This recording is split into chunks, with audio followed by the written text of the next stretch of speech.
હકીકત છે। શિનોરના સાદલી ગામ ખાતે મહિલા સદસ્યના પતિ પર થયેલ હુમલાની ઘટના બાબતે પોલીસ આરોપીને છાવરતી હોય તેમ જણાતા આ મુદ્દો ટોક ઓફ ધ ટાઉન બન્યો છે।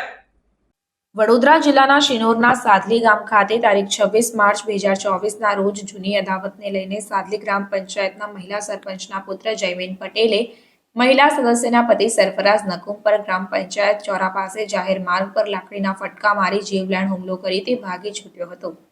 શિનોર પીએસઆઈ આર મિશ્રા તેમજ તેમની ટીમ દ્વારા આરોપીને ગણતરીના કલાકોમાં પકડી પાડવામાં આવ્યો।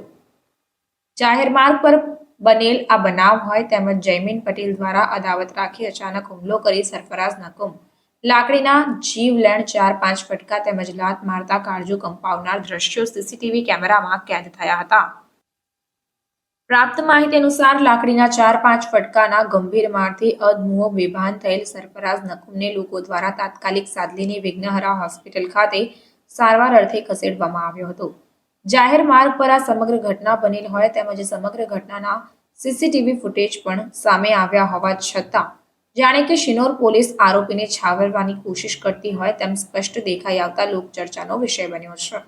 નોંધનીય છે કે તારીખ 10 જાન્યુઆરી 2024ના રોજ સાદલી ગ્રામ પંચાયત કચેરીમાં મહિલા સદસ્યના પતિ સરફરાઝ નકુમે પાણીની પાઇપલાઇન નાખવા બાબતે બોલાચાલી થતા મહિલા સરપંચના પતિ જયેશ પટેલને લાફો માર્યો હતો।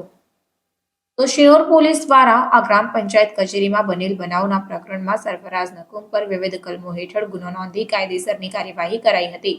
જ્યારે મહિલા સરપંચના પુત્ર જયમીન પટેલ દ્વારા જાહેર માર્ગ પર મહિલા સદસ્યના પતિ સરફરાઝ નકુમને લાકડીના 4-5 ફટકા તેમજ લાતો મારી જીવલેણ હુમલો કરી સરફરાઝ નકુમને માર્યો હોવા છતાં શિનોર પોલીસ દ્વારા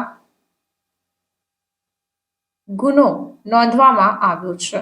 નોંધનીય બાબત એ છે કે શિનોર પોલીસ દ્વારા બંને ઘટનામાં મહિલા સરપંચના પુત્ર આરોપી જયમીન પટેલને છાવરવાની કોશિશ કરાઈ રહી હોય તે સ્પષ્ટ દેખાઈ આવતા ગ્રામજનોમાં તેમજ મુસ્લિમ સમાજમાં ચર્ચાનો વિષય છે। શું શિનોર પોલીસ હિન્દુ મુસ્લિમની નીતિ અપનાવી રહી છે?